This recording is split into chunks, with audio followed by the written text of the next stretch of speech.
نکالا اور ان کو سکھایا. میرے یہ چھوٹے چھوٹے بچے, میری یہ چھوٹی چھوٹی بچیاں, یہ پھر تعلیم کہاں سے سیکھیں گی؟ ان کو کیسے معلوم ہوگا کہ کھانے کی سنت کیا ہے؟ کھانے سے پہلے بسم اللہ وعلی برکت اللہ پڑھنا چاہیے, اور جب کھانے سے فارغ ہو جائے تو اسے پڑھنا چاہیے الحمدللہ الذی اطعمنا وسقانا وجعلنا من المسلمین. تمام تعریفیں اس اللہ کے لیے ہیں جس نے مجھے کھلایا اور جس نے مجھے پلایا اور جس نے مجھ کو سیراب کیا. جب گھر سے نکلو تو بسم اللہ توکلت علی اللہ پڑھو. اے اللہ میں نے بھروسہ کیا تیری ذات پر, تیرے علاوہ کسی پر بھروسہ نہ کیا. اور جب تم سواری پر بیٹھو تو پڑھو سبحان الذی سخر لنا ھذا وما كنا له مقرنین. تمام تعریفیں اس رب کے لیے جس نے سواری کو میرے تابع کر دیا, ٹرین کو میرے تابع کر دیا, جہاز کو میرے تابع کر دیا, اور جانور کو میرے تابع کر دیا. میری طاقت میں تو یہ بات نہ تھی کہ اتنی بڑی بڑی سواری میرے تابع اور کنٹرول میں ہو جاتی. اے نسلوں کو سکھانے والے انسانوں, کائنات کے اندر کفرستان پھیلا ہوا ہے. کیا تم آج اسکول اور کالجز کا حال نہیں دیکھتے؟ جہاں دن نکلتے ہی سوریہ نمسکار, جہاں دن نکلتے ہی وندے ماترم, جہاں دن نکلتے ہی نبی پاک کے خلاف, جہاں دن نکلتے ہی یوگا اور تمام غیر شرعی احکام کیے جاتے ہیں. اور میں اور آپ مسلمان اپنے چھوٹے سے بچے کو, اپنے معصوم بچے کا ہاتھ پکڑا کر ان کے ہاتھ میں دے دیتے ہیں, جو چاہو ان کے ساتھ کرو. اے مسلمانوں, اور اگر میں منع کروں اور اگر کوئی عالم منع کرے تو جواب یہ ملتا ہے کہ روشن مستقبل کے لیے, مستقبل تلاشنے کے لیے ہمیں سب کچھ برداشت کرنا پڑے گا. سب کچھ برداشت کرنا پڑے گا. میں یہ کہتا ہوں اگر تعلیم کی وجہ سے, جدید تعلیم کی وجہ سے نوکری حاصل ہو گئی, یا آپ کو جوائننگ مل گئی, یا آپ کو نوکری مل گئی, تو موت پر تو ختم ہو جائے گی. یہ تو نہیں کہ ہمیشہ چلے گی, لیکن مرنے کے بعد جو لامحدود زندگی ہے میرے بھائیوں, وہ تباہ ہو جائے گی. اس لیے اپنی زندگی کو بنانے کی کوشش کریں. یہ جو چھوٹے چھوٹے اسکول ہیں جہاں بچوں کو اسلامی تعلیمات, اسلامی محاورات سکھائے جا رہے ہیں, اس میں اپنے بچوں کو بھیجنے کی کوشش کریں. وہ مدارس اور مکاتب جہاں علماء, بوریہ نشین, سجادہ نشین اور بوریہ نشین خادمین, بڑے بڑے استادوں کے شاگرد جو بیٹھے ہوئے اللہ اور اس کے رسول کی تعلیم تبلیغ دے رہے ہیں. رب کعبہ کی قسم, اللہ کی زمین کے اوپر, اللہ کے آسمان کے نیچے دینی تعلیم سے بڑی کوئی تعلیم نہیں ہو سکتی.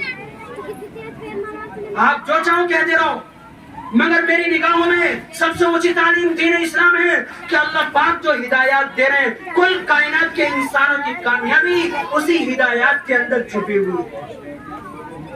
تو پہلی چیز کہ بھئی ایمان کے اعلیٰ درجے پر ہو.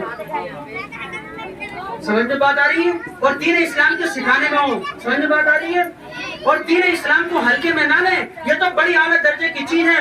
علماء بیٹھے ہیں اور پوری ذمہ داری کے ساتھ میں یہ بات کہتے ہوئے جاتا ہوں کہ زمانہ ہے عیسیٰ علیہ السلام کا, اور عیسیٰ علیہ السلام ایک قبر کے پاس سے گزرے جو زمین کے برابر ہو چکی تھی.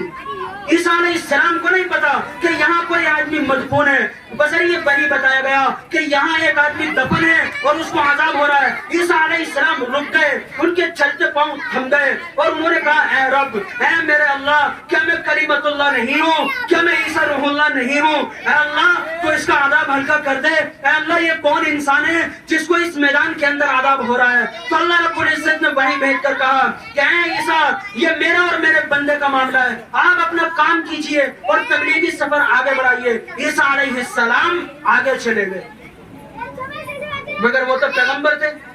نبی کے دل میں سب سے زیادہ قرآن, نبی کے دل میں سب سے زیادہ اعتماد, نبی کے دل میں امت کی محبت, نبی کے دل میں امتیوں کی محبت, چھوٹے بچوں کی محبت, بڑوں کی محبت, چھوٹوں کی محبت, درمیانیوں کی محبت, متوسطین کی محبت, اعلیٰ درجے کی محبت, مڈل کلاس کی محبت, اعلیٰ کلاس کی محبت, سب کی محبت, تاکہ جو چھوٹے سے لے کر بڑا تک اور درمیانی تک کوئی نبی کی تعلیمات سے ناشنا نہ ہو.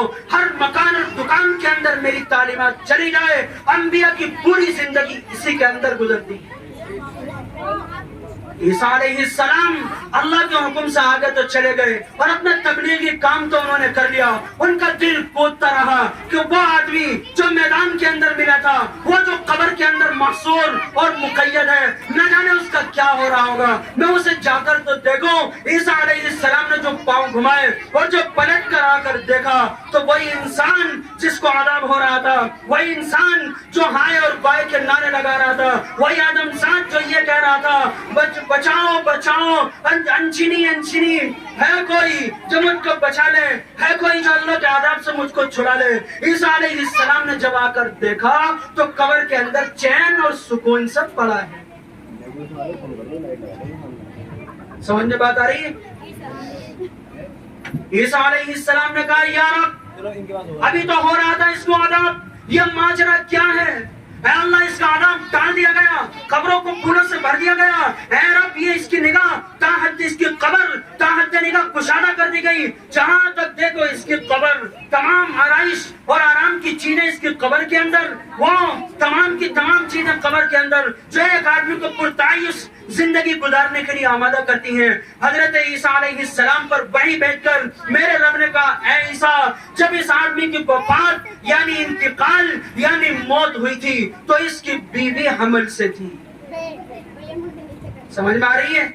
میری بیٹیاں اور میری مائیں توجہ دیں، زندگی ہو اے بچوں اے بچیوں بناؤ زندگیوں کو۔ اللہ نے وحی بھیجی عیسیٰ علیہ السلام پر کہ جب اس آدمی کا انتقال ہوا تو حمل سے تھی اس کی بیوی اور اس کو دفینہ کر دیا گیا۔ جب اس کا بچہ پیدا ہوا تو اس کی ماں نے کہا کیا ہی اچھا ہوتا ہمارے گھر میں بھی دین اسلام ہوتا، کیا ہی اچھا ہوتا کہ ہم بھی پیغمبر وقت کی اطاعت کرتے۔ تمام کائنات کے اندر جہالت ہے، کوئی جو ہے نبی کا ماننے والا نہیں ہے۔ اے اللہ تو میری شب گزاری کی دعائیں تو یاد کر، اے اللہ اگر تیری مجھے ایک ادبی پسند ہے تو اے اللہ میری دعا قبول کر، ہمارے گھر میں علم دین کا چشمہ جاری کر دے۔ اور اس کی ماں کے دل کے اندر اللہ پاک نے یہ بات ڈالی کہ اپنے بچے کو مکتب کے اندر داخل کرا دو، مکتب کے اندر داخل کرا دو، اسکول کے اندر جو اسلامی ہو، جہاں اللہ اور اس کے رسول کی تعلیم دی جاتی ہو۔ دن نکلتے یہ کہا جاتا تو کہو لا الہ الا اللہ محمد الرسول اللہ، اللہ کے سوا کوئی معبود نہیں اور رسول اللہ تمہارے پیغمبر ہیں۔ جہاں سورج اور چاند کی پوجا کا گزر نہ ہو، جہاں سوریہ نمسکار کا گزر نہ ہو، جہاں یہ نہ کہا جاتا ہوں تمہارا رب تمہارا سورج ہے، جہاں یہ نہ کہا جاتا ہے لوگوں تم سورج اور چاند کی پوجا کرو، ایسے اسکول اور کالج اور ایسے مکتب کے اندر چھوڑو جہاں یہ بتایا جاتا ہو کہ تمہاری زندگی کی بھلائی بھی، تمہاری آخرت کی بھلائی بھی، تمہاری قبر اور حشر اور پل صراط اور میدان محشر کی تمام کامیابیاں نبی پاک صلی اللہ علیہ وسلم کی تعلیمات کے اندر چھپی ہوئی۔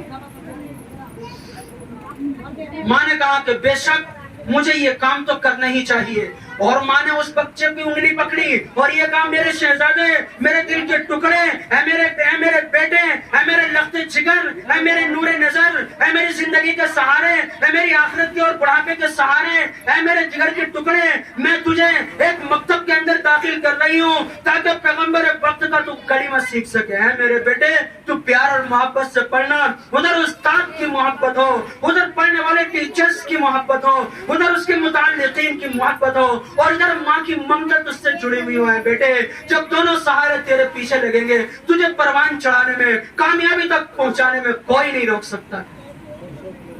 لوگوں ادھر ماں کا رول، ادھر باپ کا رول، ادھر دادا کا رول اور ادھر اساتذہ کا رول، اسٹوڈنٹ کے ساتھ میرے بھائیو ٹیچرز کا رول اس کو بنیادی کردار ادا کرنے میں بہت بڑا رول ادا کرتا ہے۔ بہرحال لے کر گئی ماں اور کہا کہ اس کا داخلہ لے لیجئے، کچھ تو سکھائیے۔ تو کہا اللہ کا شکر ہے، ان کا احسان ہے کہ ان کے گھر سے بھی بچہ پڑھنے آنے لگا۔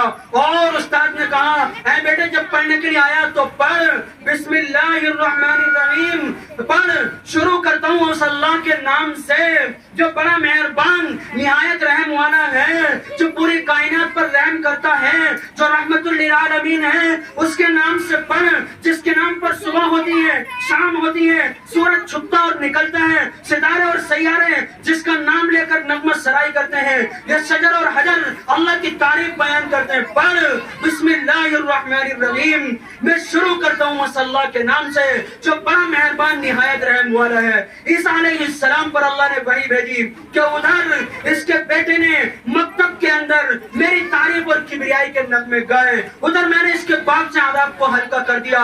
اے موسیٰ مجھے شرم آئی کہ اللہ کی زمین پر، زمین کی پشت پر اس کا بیٹا میری تعریف کرتا ہو، میری توحید کے نغمے گاتا ہو، اور زمین کے اندر میں اس کے باپ کو عذاب دیتا ہوں۔ اے عیسیٰ میں نے اس کے باپ سے عذاب کو اٹھا لیا۔ تو کیا بات سمجھ میں آئی؟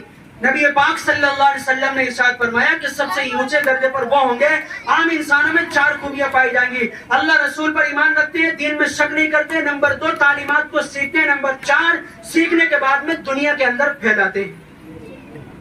ٹھیک ہے؟